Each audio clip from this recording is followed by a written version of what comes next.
दोस्तों आप लोग वेकेशन में कहाँ कहाँ घूमने जाते हैं? Mountains, beaches. पर क्या आपने कभी सोचा है कि आप एक वीक के लिए स्पेस में वेकेशन यानी छुट्टियां मनाने जा सकते हैं? जी हाँ दोस्तों, आपकी ये जो विश है धीरे धीरे पूरी होने वाली है। आज की इस वीडियो में हम यही डिस्कस करने वाले हैं कि स्पेस ट्रेवल कैसे पॉसिबल है और स्पेस में जाके आप कैसे स्टे कर सकते हैं। तो कुर्सी की पेटी बांध के तैयार हो जाइए, स्पेस ट्रिप शुरू करते हैं। To the next generation of dreamers, if we can do this, just imagine what you can do. Jeff Bezos, Blue Origin, plans to continue carrying paying passengers for quick 10-minute joyrides to space. 3, 2, 1.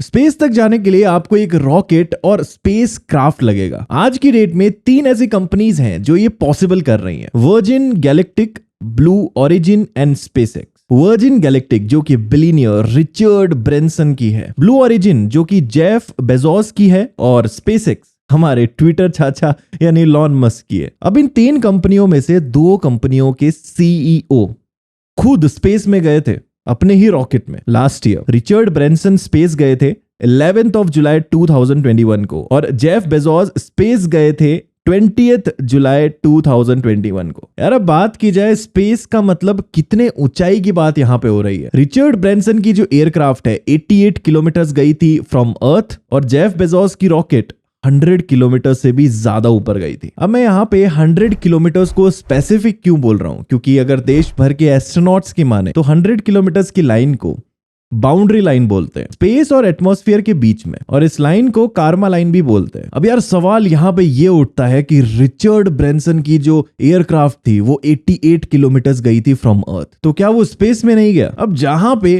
पूरी दुनिया 100 kilometre की line को from earth Karma line मानती है, वहीं पर USA and NASA 80 kilometre की line from earth Karma line मानती है। तो यार एक तरफ से देखा जाए तो रिचर्ड ब्रेंसन भी स्पेस में गए थे, जेफ बेजोस एक प्रॉपर रॉकेट में बैठ के गए थे, और वहीं पे रिचर्ड ब्रेंसन एक यूनिटी स्पेस क्राफ्ट में बैठ के गए थे। और यही रीजन है जेफ बेजोस की ये रॉकेट इंटरनेशनल स्पेस स्टेशन तक भी जा सकती है, लेकिन रिचर्ड ब्रेंसन का स्पेस क्राफ्ट मात्र 88 किलोमीटर जा सकता है फ्रॉम अर्थ, और वो भी सिर्फ 4 मिनटों के लिए। अब हालांकि इलॉन मस्क अपने रॉकेट में बैठ के अभी तक स्पेस में तो नहीं गए, लेकिन तैयारियां पूरी चालू है। कुछ साल पहले उन्होंने अपनी एक कार को स्पेस में भेजी है, जिसकी बात मैंने इस वीडियो में भी करी थी। अगर आपने नहीं देखी है तो आप जाके चेक कर सकते हैं। अब यहाँ पे एक इंटरेस्टिंग फैक्ट है, शायद आपको नहीं पता होगा। वर्ल्ड का फर्स्ट बिलियनियर जो इंटरनेशनल स्पेस स्टेशन में गया था, क्या था उसका नाम? वो थे यूएसए के डेनिस टीटो, जिन्होंने $20 मिलियन खर्च किए थे सिर्फ 8 दिन की ट्रिप के लिए। तो अभी तक आपको इतना जरूर समझ आ गया होगा कि हम स्पेस में कैसे जा सकते हैं। 3 कंपनियां हैं जो स्पेस में आपको ले जाने का दावा करती है, जिनमें से 2 के ट्रायल भी हो चुके हैं और हमारी इलॉन मस्क लगे हुए हैं अभी, उनका भी सक्सेसफुल ट्रायल जैसे ही होता है मैं वीडियो आपके लिए डेफिनेटली लेके आऊंगा इस टॉपिक पे। अब हम बात करते हैं कि जब आप स्पेस में जाएंगे तो कितना खर्चा आपको लग सकता है। वर्जिन गैलेक्टिक में पर टिकट आपको $450,000 आज की डेट तक, और ब्लू ओरिजिन का अभी तक कोई प्राइस डिक्लेयर नहीं किया गया है, पर लास्ट ईयर में उनकी एक टिकट को ऑक्शन किया गया था $28 मिलियन में, और स्पेसएक्स का भी ऑफिशियली कोई प्राइस डिक्लेयर नहीं किया गया है अभी तक, लेकिन लास्ट ईयर उनकी भी एक टिकट का ऑक्शन $55 मिलियन में हुआ था। आप समझ गए होंगे कि आपको जेब से कितना खर्चा करना पड़ेगा स्पेस में जाने के लिए। अब बात करते हैं कि स्पेस में आप रहोगे कहां पे। आज की डेट पे ऑर्बिटल असेंबली कह है कि एक कंपनी है जो इंटरनेशनल स्पेस स्टेशन की तरह एक और स्टेशन की तैयारी कर रही है, जिसका नाम है वॉयेजर स्पेस स्टेशन, जो अर्थ से 420 किलोमीटर के डिस्टेंस पे रहेगा। बट हालांकि ये अभी तक डिजाइन स्टेज में ही है। ऐसा बोला जा रहा है 2027 तक ये अपने लॉन्च स्टेज में होगा। इस स्टेशन को बनाने का एक एस्टिमेट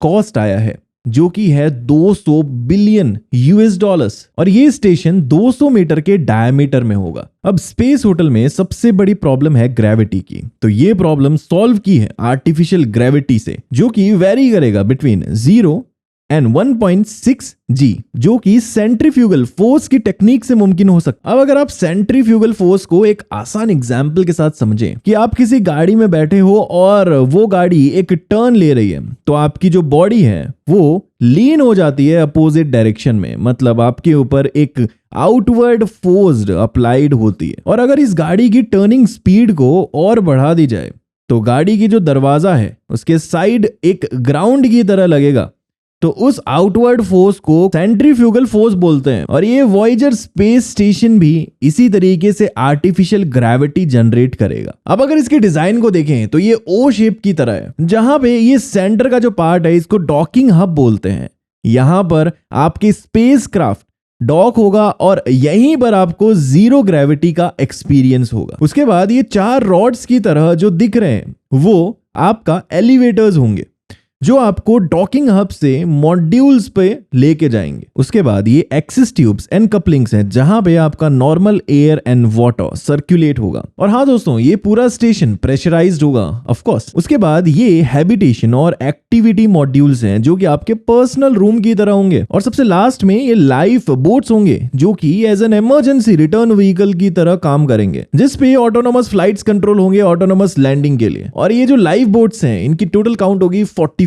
दोस्तों बात करते हैं इंटरनेट पर इस स्टेशन की और होटल की, तो बहुत सारी 3D रेंडर इमेजेस हैं, पर वो कितना एक्यूरेट है ये अभी बताना थोड़ा मुश्किल है। अब आपको ये बात भी जाननी जरूरी है कि शुरुआत के 10-12 साल तक स्पेस ट्रेवल या मैं कहूं स्पेस वेकेशन आम इंसान यानी कि मिडिल क्लास लोगों के लिए पॉसिबल नहीं होगा। लेकिन जैसे जैसे टाइम बढ़ेगा टेक्नोलॉजी और सस्ती और सेफ होगी, उसके बाद वहां जाने की हम सोच सकते हैं। पर अगर आज की वीडियो आप देखते हैं तो आप अपने बच्चों के साथ ये इन्फॉर्मेशन जरूर शेयर कर सकते हैं, क्या पता उनके नसीब में हो स्पेस ट्रेवल करना। आज की ये वीडियो बस यहीं तक थी, जिसमें आपको इन्फॉर्मेशन मिली कि स्पेस में आपको कौन सी कंपनीज ले जा सकती हैं, प्राइस क्या है, होटल्स का स्ट्रक्चर क्या है, आप स्टे कहां पे करेंगे, जो बहुत इंपॉर्टेंट इन्फॉर्मेशन है। अगर आपको इससे रिगार्डिंग और इन्फॉर्मेशन चाहिए तो अभी सब्सक्राइब करें चैनल को और कमेंट सेक्शन में मुझे जरूर बताएं। आने वाले टाइम में अगर कोई भी अपडेट आता है तो सबसे पहले आपको यहाँ पे इस चैनल पे जरूर देखने को मिलेगा। और किसी स्पेसिफिक टॉपिक पे अगर आप वीडियो चाहते हैं तो मेरे साथ कमेंट सेक्शन में जरूर शेयर करें। चलिए मुलाकात करेंगे और एक्साइटिंग वीडियोस के साथ। Stay tuned, keep watching and thank you so much for watching this video